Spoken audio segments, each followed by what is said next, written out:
Olá, pessoal, sejam todos muito bem-vindos a mais um episódio do podcast do Gás. Aqui, Marcelo Macedo, professor, CEO e fundador da Escola do Gás. Estamos hoje aqui com o engenheiro João Nery, que é diretor de avaliação de conformidade do Inmetro, que é meu conterrâneo também, nascido em Manaus. E eu queria passar a palavra aqui para ele para dar as boas-vindas aqui no nosso podcast de hoje. Ô Marcelo, tudo bem? Tudo bom? Prazer em revê-lo.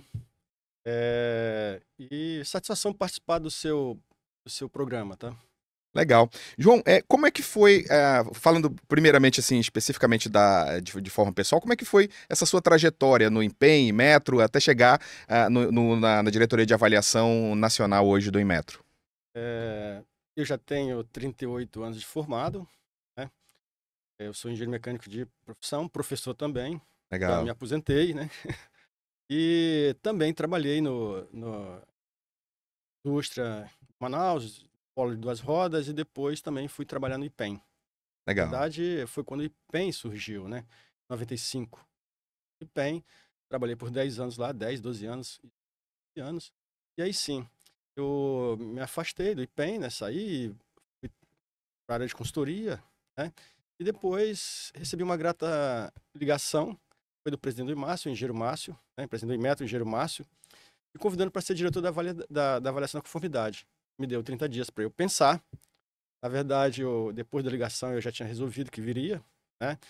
Porque ele precisava me dizer os desafios que eu ia enfrentar aqui, né? Então, isso foi conversado em janeiro. Em fevereiro eu assumi a diretoria de avaliação da conformidade. Que legal. Então, é com muito prazer estar aqui, né? Eu trago um forte abraço do nosso presidente, o engenheiro Márcio André, que em nome do Inmetro estaremos contribuindo para esse episódio legal que é falar sobre gás butano. Exatamente, legal. Um grande abraço ao nosso amigo Márcio também, né? Márcio Brito, grande abraço aí para você. E obrigado por ter cedido aqui o diretor João Nery, nosso amigo também de Manaus, e para poder participar desse evento aqui. Agora vamos entrar especificamente no tema que a gente vai falar, que é a GLP, né? Então, a minha primeira pergunta é: qual é o papel do Inmetro no segmento de GLP? O Inmetro, ele é o provedor do esquema da avaliação da conformidade. Traduzindo isso, na verdade, todos os programas na área de LP, o Inmetro faz a avaliação da conformidade. O que é isso? Avalia o quanto é conforme aquele produto. E ela faz esses esquemas de avaliação da conformidade para recipientes e mangueiras de GLP. Recipientes são botijão no Popular, né? linguajar popular. Eu vou Isso. tentar falar mais assim, tá certo? Legal, ótimo. Dentro dessa questão de avaliação de conformidade, de criação de normas técnicas, existe também a questão de pesagem dos botijões, né? O botijão, ele tem 13 quilos, mas é permitida alguma tolerância com relação ao botijão de gás, por exemplo, de 13 quilos, né? Que é o principal aqui que o revendedor comercializa? Certo. Antes que eu responda isso para você, eu quero te Aham. dizer que o Inmetro reformou suas portarias, né? Então, as portarias eram 2016, 2008. Então, são as mais novas, tudo de 2021, tá? As que falam sobre recipientes transportáveis, que falam sobre inspeção de recipientes que o próprio envasador pode fazer, das mangueiras de PVC, estabelece critério para determinação do quantitativo, é o que você me perguntou, e também ainda temos a resolução do Cometro, porque ela diz que o Inmetro é o provedor da metrologia no país. Muito bem, então respondendo a tua pergunta, nós temos a portaria 303 de 2021 que fala sobre recentes transportáveis, né? Isso. Tá? Então, lá no artigo 2, ela diz que o regulamento determina que o cumprimento obrigatório da segurança desse produto. Uhum. Tá? E também a vigilância de mercado é feita pelo Inmetro. De que forma, né? Na portaria 405, de 2021 também, Uhum. fala sobre o conteúdo efetivo, que é a quantidade do produto contido na embalagem. Perfeito. Então, eu tenho aquele botijão e lá o envasador grava determinada quantidade que tem ali em massa, né? Uhum. Isso. 13 quilos, 15 quilos, o que for, 2 quilos, 8 quilos, Uhum. muito bem. E aí nós temos a quantidade nominal, na verdade o que está líquido lá dentro, é o Uhum. conteúdo líquido lá dentro, né? Se eu fizer uma comparação, é como se eu tivesse uma garrafa de água mineral, e o botijão de gás. Então lá diz 13 quilos, é quanto deve ter 13 quilos lá dentro, de gás, Uhum. né? É como na água mineral, 350 ml, dizendo que ali é a quantidade do produto. Muito bem.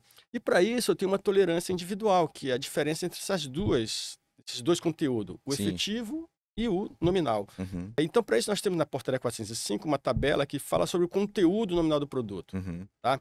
Então, ela vai classificando por faixas. Uhum. A que você me perguntou, entre a quantidade nominal entre 8 e 20, o 13 quilos está ali, 13 quilogramas Sim. está ali. Então, a tolerância individual é 350 gramas. Isso. Né? O máximo Uhum. que ele pode deixar de existir. Aham. É claro, pode deixar de existir de 13 quilos e pode até... É mais ou menos isso aí, mais 350 e menos 350.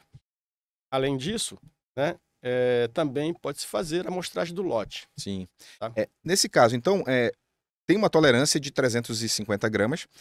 Essa tolerância ela existe porque os processos eles nunca são exatos, né? Nunca são Sim. 100% precisos, não é isso? Então, é mais ou menos isso? É isso mesmo, porque as medidas não são iguais, né? Então, fabrica 10 mil botijões por dia, uma envasadora. Então, é claro que a gente não vai conseguir colocar os 13 quilos lá. E por isso que essa tolerância existe, tá? Para dar margem ao envasador errar o menos possível. Perfeito.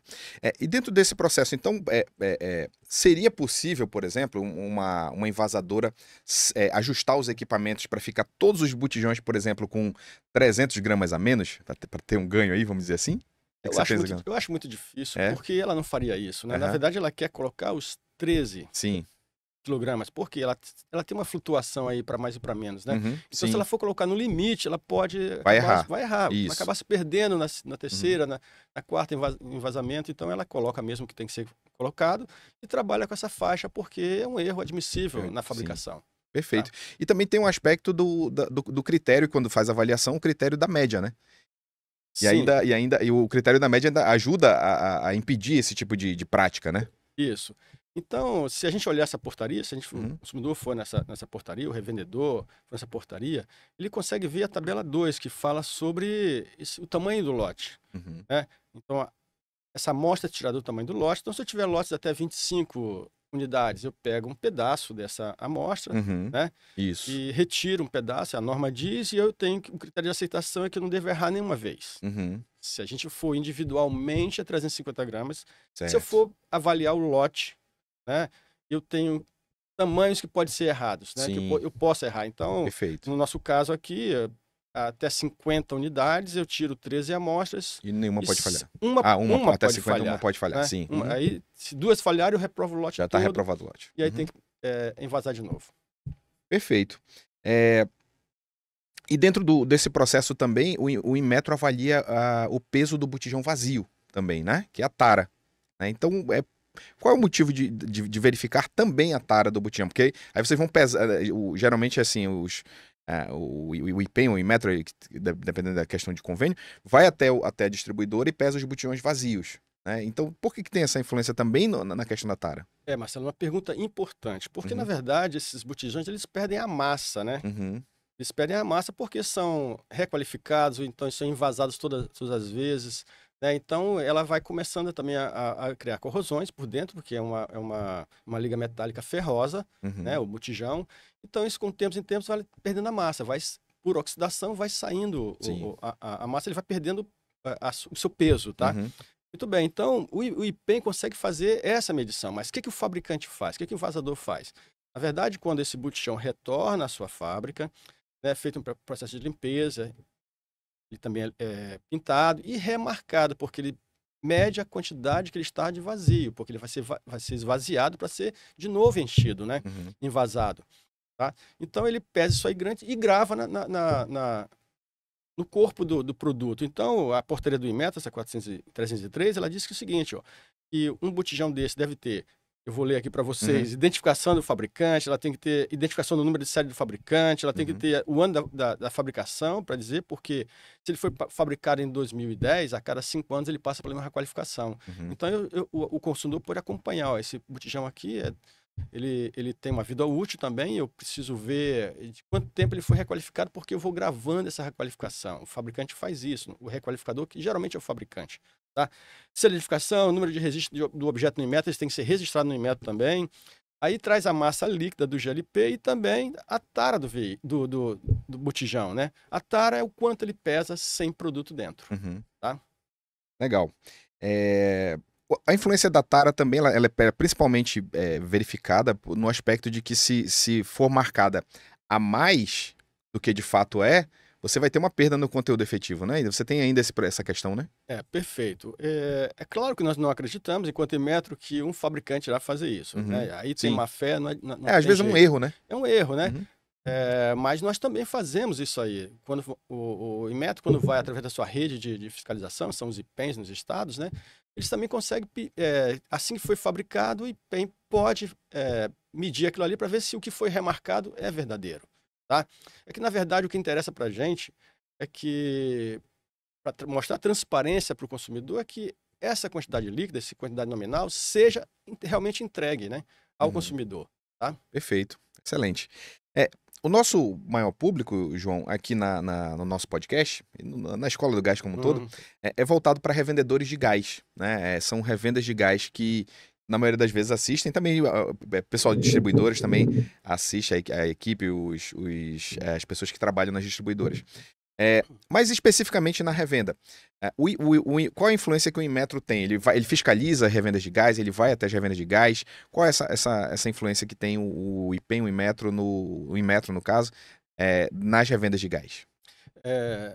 Bacana a sua pergunta também, viu? Porque como a Escola do Gás e esse podcast é feito para essas revendas, é importante que eles também saibam o que o Inmetro faz, tá? Então, o Inmetro tem uma rede uma rede de fiscalização que se chama os IPENs nos estados, né? E por ordem do Inmetro a gente consegue fazer essas fiscalizações. Agora você me pergunta, o Inmetro tem essa autorização para fazer na revenda? Tem sim. Então, deixa eu te falar uma coisa. Existe o Conselho Nacional de Metrologia, que faz parte de todos os ministérios, e o Ministério da Indústria e Comércio está nesse conselho, e a gente chama esse conselho de Cometro, tá? Então, como o Inmetro faz parte do Ministério da Indústria e Comércio, o Inmetro é responsável pela a metrologia no país, porque no seu artigo 4 diz que, que o Inmetro é a entidade responsável por implantar, operacionalizar a infraestrutura de metrologia e qualidade no Brasil. Muito bem. E esse produto, eles são pré-medidos. O que é um produto pré-medido? Na verdade, o consumidor não viu envasador colocar 13 mil gramas lá, 13 quilogramas lá, tá? Uhum. Então, por isso a gente chama pré-medidos. Então, o Inmetro também tem essa possibilidade de fazer essa inspeção, essa vistoria, essa fiscalização desses produtos, porque a resolução Cometro, número 8 de 2016, diz que o Inmetro é o detentor perdão, o Inmetro é detentor dessa fiscalização, tá? Então, o Inmetro pode ir numa revenda de gás, né? É claro que vai se identificar, os IPENs vão se identificar, e a gente vai fazer a fiscalização desses produtos que estão envasados. Uhum. Produto vazio não se faz, mas os Aham. produtos que vão ser ofertados ao consumidor, a gente pode medir e vai ver se está tudo certo. Nós vamos comparar qual é a tara dele, nós vamos comparar qual é a quantidade bruta dele, nós subtraímos e fazemos quanto tem de líquido ali. E na hora a gente vai ver se a tara é 15 e o produto está 10, então tem 5 quilogramas fora, né? Uhum. Então, acima muito, eu estou exagerando, é Sim, claro, sim. só para que a Uhum. gente possa entender. Tá? Então, a gente consegue fazer na hora, saber quanto é a tolerância, aquilo é reprovado e é tirado daquele lote para que possa ser devolvido. E aí sim, essa empresa vai ser notificada para que ela explique para o Inmetro o que aconteceu. Na verdade, Uhum. ela vai até o envasador Sim, saber o que aconteceu, porque na verdade ela é corresponsável sim, por sim. aquele produto, tá? E é assim que funciona. Perfeito. Então, eu ainda te digo que os Aham. revendedores podem ficar tranquilos que quando o Inmetro for lá, na verdade quer fazer uma validação daquele produto. Perfeito. Quer saber se foi vazado realmente, tá? E quando a gente diz que ele é corresponsável, mas o responsável é o envasador. Uhum. Porque ele não tirou aquele produto dali, tá Sim. certo? Perfeito. Também tem a questão da calibração das balanças, né? O revendedor hoje é obrigado a ter uma balança na sua revenda, até para o consumidor poder fazer a Comparação. comparação e saber se realmente está com o peso correto, né, quando faz a aquisição. Esse é um trabalho que o Inmetro também faz, através dos IPENs é feito, não é isso? Perfeito. Através de portaria, diz que a revenda, porque se eu sou uma revenda, eu tenho que ter uma balança para que o consumidor possa fazer a comparação. O Uhum. que ele está levando tem o que ele quer lá. Tá? Então, essas balanças elas são verificadas pelo Inmetro através dos IPENs anualmente. E então elas falam a verdade. Tá? Uhum. É isso, elas falam a verdade. O que está se medindo ali é o É o que de verdadeiro. fato tá. Tá? Perfeito, é isso mesmo. Legal. Agora vamos entrar no outro tema, que é o processo de requalificação de botijões, né? A cada 15 anos da fabricação e depois de 10 anos da última requalificação, os botijões são retirados de uso para fazer uma manutenção e fazer testes, principalmente para saber se eles estão ok para seguir adiante. E o Inmetro tem um papel importante nesse aspecto de autorizar empresas requalificadoras e também fiscalizar essas empresas que têm auditorias, né, periódicas. Como é que se dá esse processo de autorização, fiscalização, de requalificação de botijões? Perfeito. Então, é importante que o consumidor, que o revendedor saiba que as envasadoras também podem ser uma requalificadora. Uhum, Então, o Inmetro legisla sobre isso, tem a Portaria 160 de 2021, que foi reformulada, e diz que o requalificador é uma entidade, desculpa, que o, que o revendedor é uma empresa constituída e registrada no Inmetro. Então, uhum, o que ela tem que fazer? É como você falou muito bem, a cada 15 anos é feita uma requalificação. E o que é essa requalificação? Ora, tira esse produto de circulação, leva para o seu laboratório, ela faz uma manutenção, pesa a massa do produto para ver se ele perdeu massa, ela, na verdade, repinta, ela, na verdade, consegue fazer uma reforma, sim. como se diz né, bem popular, uma reforma nesse botijão, Uhum. e aí já bota ele de novo para circular por mais 10 anos depois fazer a mesma coisa. Então, o consumidor e o revendedor pode ficar tranquilo, porque esses objetos são reformados pelo requalificador, geralmente são os envasadores, tá? Dentro desse processo ainda tem os ensaios, né? Você tem aí um teste hidrostático, que é feito a 2 vezes a pressão máxima em trabalho admissível, e você também tem um teste pneumático que testa A vazamento estabilidade. de uniões roscadas, né? Isso. Você acha que esses ensaios, eles são suficientes para garantir a segurança de fato do botijão para que ele possa ser validado por mais de 10 anos? O que você pensa com relação a isso?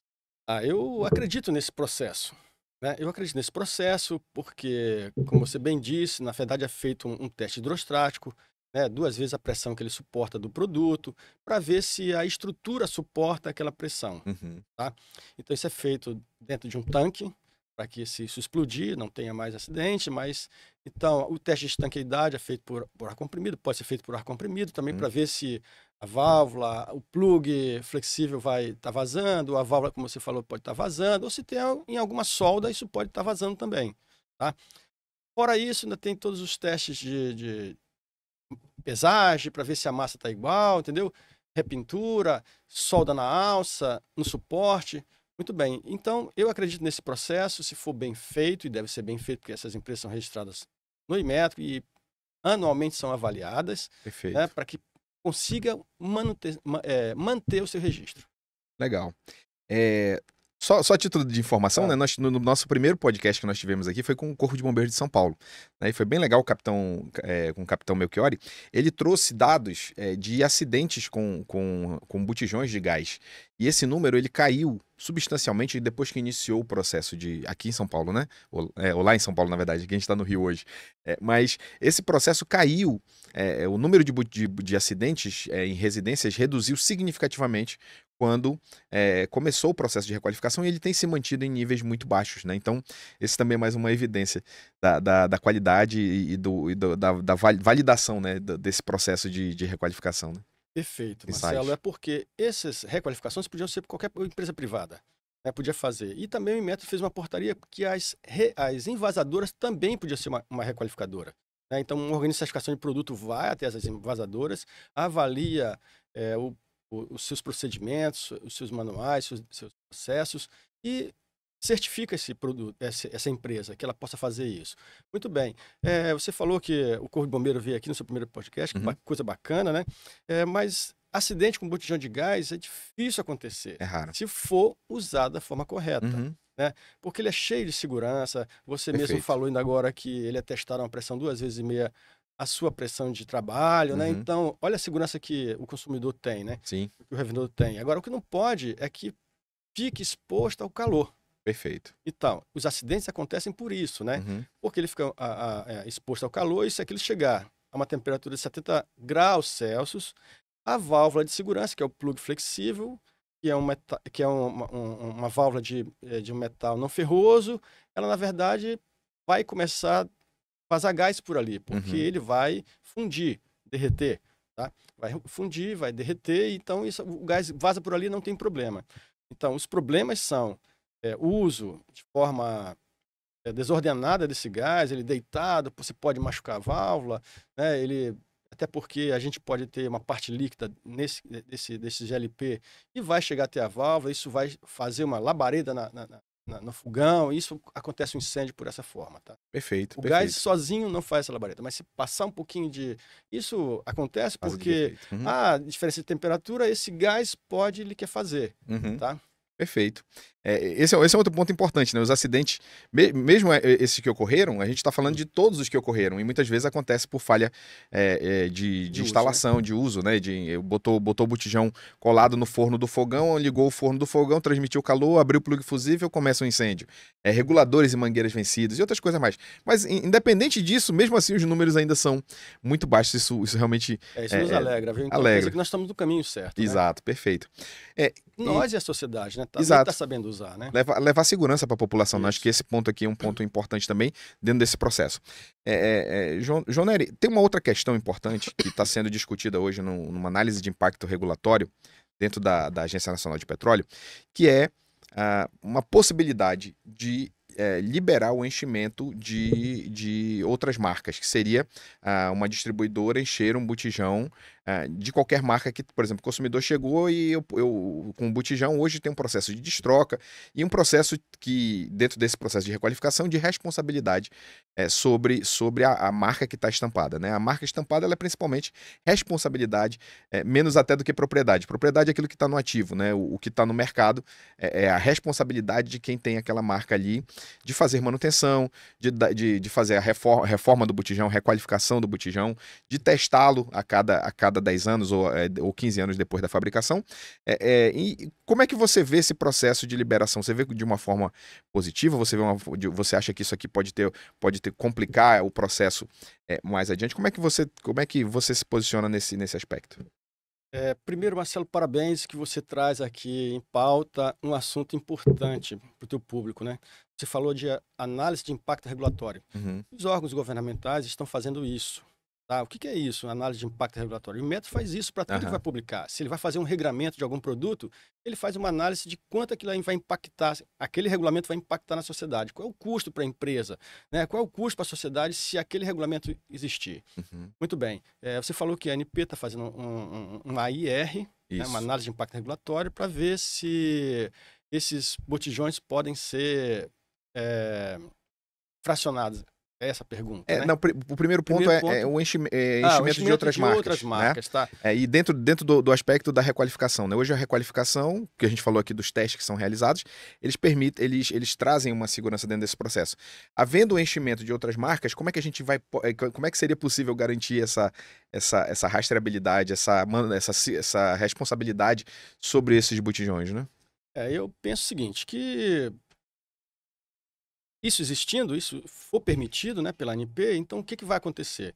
Na verdade, eu sou invasador, você é outro invasador. Invasador Marcelo, invasador João Nery. Uhum, Muito bem, então eu recebo seu botijão e eu vou dar um tratamento nele. uhum, Vejo a validade dele e começo a fazer a mesma tratativa. E posso invasar com o meu produto. Acontece que lá na frente o consumidor vai ver que qualquer problema que possa existir no botijão, ele vai ver que é do Marcelo, mas quem invasou foi eu. Então isso uhum. ainda fica um pouco complicado se a gente não fizer um regramento para isso, tá? Perfeito.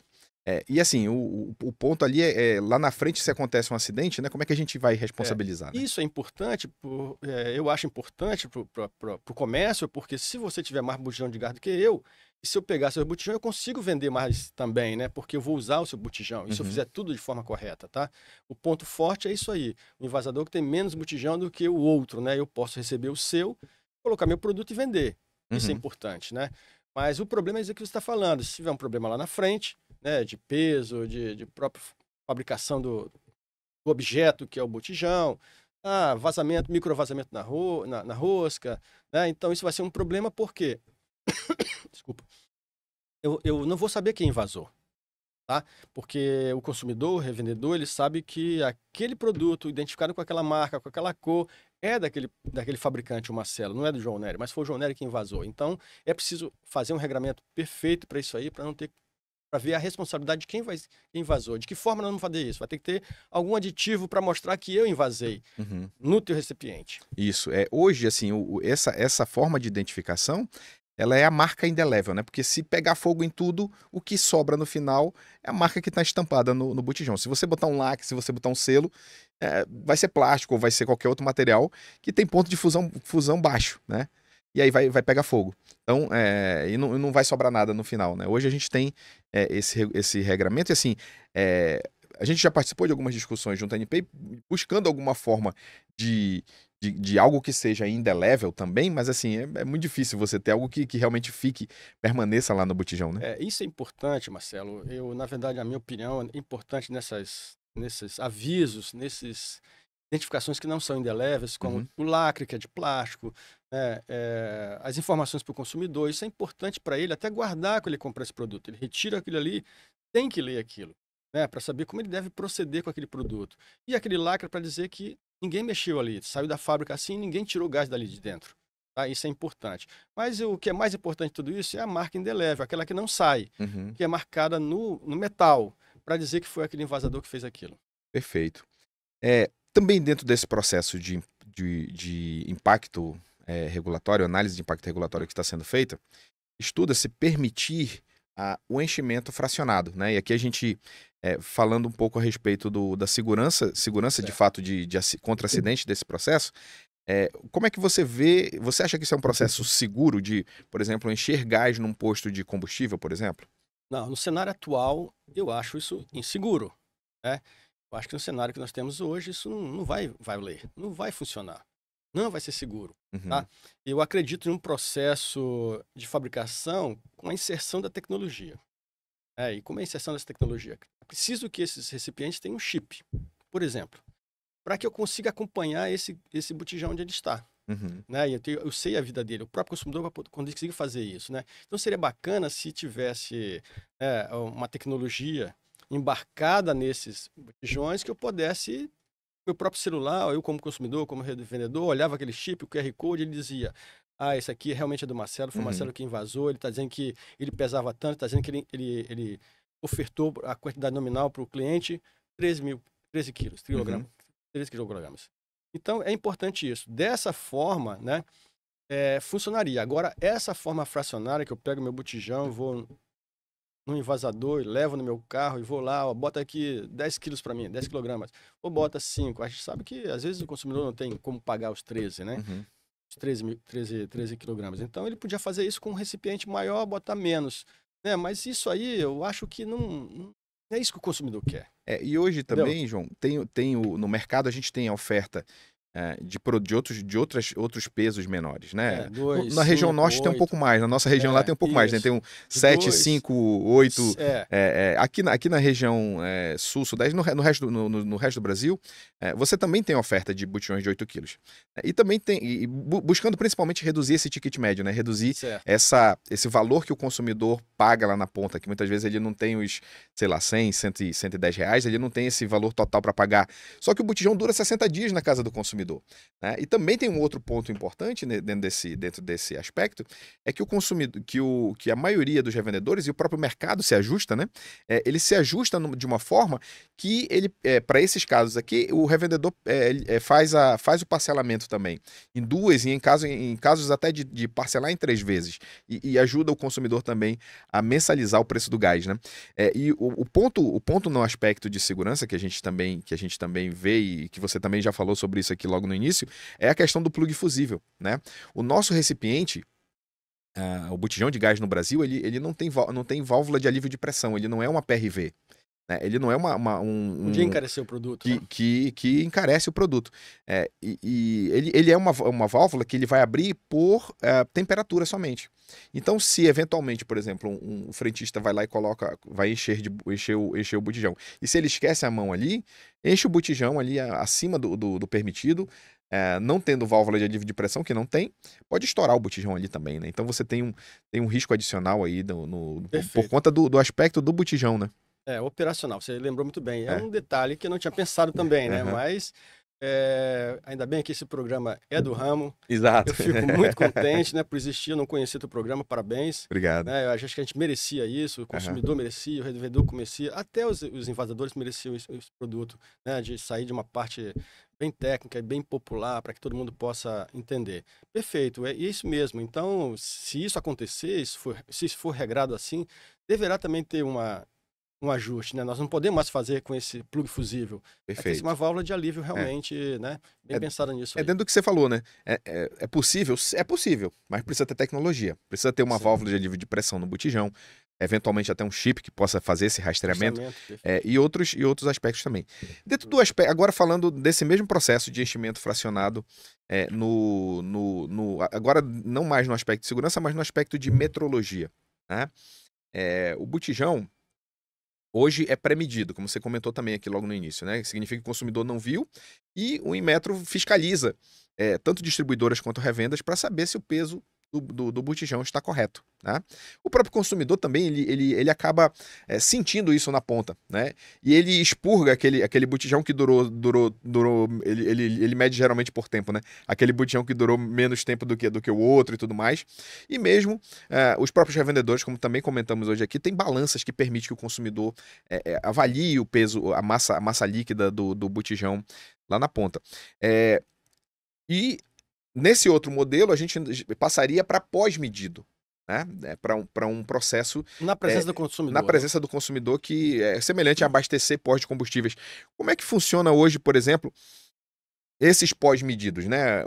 Existe muita fraude em imposto de combustível, existe muita que chama de bomba baixa, né? Bomba que mede quantidade. Mas como é que funciona hoje nos líquidos, por exemplo? O Inmetro tem um trabalho muito bacana. O mercado é regular, né? Porque não acredito que um revendedor de posto vai querer fraudar, até porque as bombas já são eletrônicas, né? Uhum, Mesmo assim, mecanicamente, o consumidor tem uma medida de volume padronizada, né? Que ele pode, no momento que tiver abastecer, e pode retornar lá e pedir para ele fazer teste. Então tem um reservatório medido lá, né? Que padrão, ó, coloca 20, no máximo pode ser 100 mililitros para cima e para baixo. Então tem essa contraprova lá que o consumidor pode fazer, tá? Para os postos de combustíveis. Então, uhum, por serem tudo eletrônica já, então são difíceis de fraudes, uhum. tá? São difíceis de fraudes. Só mesmo quando fizer de forma querendo fraudar, Querendo né? fraudar, né? E o Uhum. Inmetro consegue pegar isso, né? Sim. Por todos os canais que o consumidor pode nos procurar e a gente vai nesses postos e faz a medição na hora. Mas aquilo que eu falei, o consumidor também pode, através de, né, se ele achar que desconfiou, não, coloquei mais, rodei mais, então da próxima vez quando eu for lá, eu vou pedir para ele medir antes. Sim, E ele tem que fazer isso, está escrito na nossa regra, tá? sim, Que ele tem que fazer isso, medir na frente do consumidor, tá? sim. E você vê, falando de segurança de quantidade de produto efetivo, como é que você compara essa questão do pré-medido e pós-medido? O que você vê com relação a essa diferença entre eles? Alguns produtos não podem ser medidos na frente do consumidor. Tipo, por Aham. exemplo, um arroz, né? Eu Sim. vou no supermercado comprar um arroz, ele já está medido para mim lá, tem 1 quilograma, Uhum. né?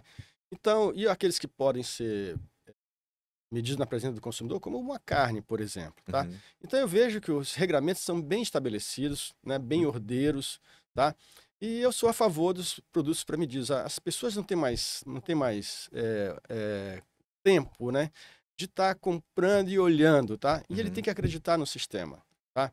E o método está aí para isso, para fiscalizar. Ele tá nos 26 estados da federação, ele tem representantes, que são os IPENs, tá? E o Inmetro está atuando isso aí todo dia. O Inmetro faz isso nas balanças, nos mercados, né, nas Perfeito. feiras, Nas revendas de nas gás. revendas de gás, exatamente, nas revendas de Aham. gás. Então o Inmetro está presente fazendo isso, tá? E aí é o seguinte, qualquer indício de fraude, o consumidor pode, né, procurar o Inmetro, Fazer pode uma procurar denúncia, né? teu canal para poder Também. falar com a gente, tá Legal. certo? E nós estamos de ter à disposição, nós fazemos isso diariamente, anualmente, mensalmente, né? A gente faz isso aí, é o nosso dever fazer Uhum. isso, tá? Perfeito. É, uma das preocupações também que o segmento tem com relação a essa. E falando de metrologia, né, falando de atendimento ao consumidor, no aspecto do enchimento fracionado é, por exemplo, alguma pessoa chegar, pegar um botijão, encher com uma quantidade de 3, 4, 5 quilos e sair vendendo no mercado como se tivesse 13, né? Então a gente vê isso aqui com uma certa preocupação de existir dois modelos diferentes, né? Um modelo pré-medido e um modelo pós-medido funcionando ao mesmo tempo no mercado. Então, o consumidor, eventualmente, já acostumado com o modelo de pré-medido, de 13 quilos, eventualmente pegar alguém que usando de má fé, enche uma quantidade inferior, sem lacre, sem rótulo, sem garantias nenhuma e sair vendendo para o consumidor final, né? Então o mercado enxerga isso com uma certa preocupação. E aí o Inmetro como é que vê esse processo? Marcelo, se isso acontecer, se a ANP for nessa linha, isso pode ser uma solução para não se fabricar mais variados tipos de recipientes, né? Eu acredito que nós teremos que ter esse lacre também de forma indelével, né? Em que vai ser difícil, mas nós temos que ter um lacre e aí o consumidor fiscal. Né? Se eu for comprar, eu quero 2 quilogramas, eu vou olhar a tarjetinha lá que tem 2 quilogramas. Quem vazar com 2 vai ter que botar um lacrezinho com 2. Tá? Então, o que o consumidor tem que fazer? Para que não tenha crime contra a economia popular. É olhar se o lacre está dizendo de 2. Sim. Eu acho que uma saída pode ser essa. Aí você pode dizer, não, mas o invasador que fez isso pode também colocar um lacre de 2. Então, quando ele for comprar, que submeta a balança. Sim. Né? Aí o consumidor, e aí a comunicação do Inmetro, dos órgãos reguladores, né? Dizer para o consumidor como ele tem que fazer. Né? Ele vai ter que olhar a tara do recipiente, do objeto, do botijão, e saber quanto deu na balança. E ele faz uma conta de subtrair. É bem assim. Né? Então, nós vamos tentar fazer essa educação, né, para o consumo dessa forma, porque se isso existe mesmo, nós vamos ter que trabalhar nesse sentido, né? De ter o lacre dizendo quanto vai ser, que ele está colocando na hora que ele pesou, invasou 2, então ele tem que botar 2, mesmo assim, você pode dizer, mas alguém quer fazer um crime contra a economia popular. Tá bom, então o consumidor também vai ter que se preparar. E o consumidor está muito bem instruído hoje, né? Com o advento da internet, realmente melhorou tudo pra gente, né? O consumidor mais atento, mais exigente, né? Que é isso aí mesmo, ele está pagando e tem que receber aquilo. Sim, sim, perfeito. Bom, João, eu queria agradecer a tua presença. Acho que foi uma conversa muito legal. Acho que a gente leva informações técnicas, informações de metrologia, informações do próprio processo de requalificação que o Inmetro autoriza e fiscaliza. Acho que foi uma conversa bem legal. Queria te agradecer por esse tempo aqui conosco. Né? Acho que a turma deve ter ficado bem satisfeita de estar nos acompanhando aqui, de ter esse tipo de informação, né? Queria te agradecer. Tá, Marcelo, eu na verdade quero, em nome do presidente do Inmetro, Márcio, né, agradecer também, dizer que o Inmetro está à disposição do teu programa, das revendas, das invasadoras, do consumidor, como sempre estivemos, tá?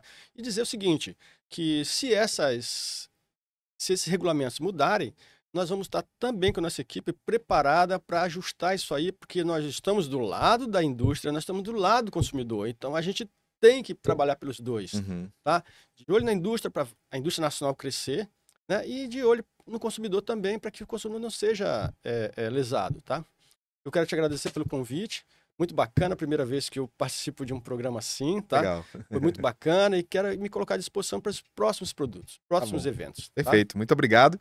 E é isso aí, pessoal. Queria agradecer também a atenção de todos vocês que acompanharam mais esse episódio aqui e fique atento aí para os próximos. Se inscreva aí no nosso canal, se inscreva aí no nosso perfil aí também no Spotify, tá bom? Até a próxima. Tchau, tchau.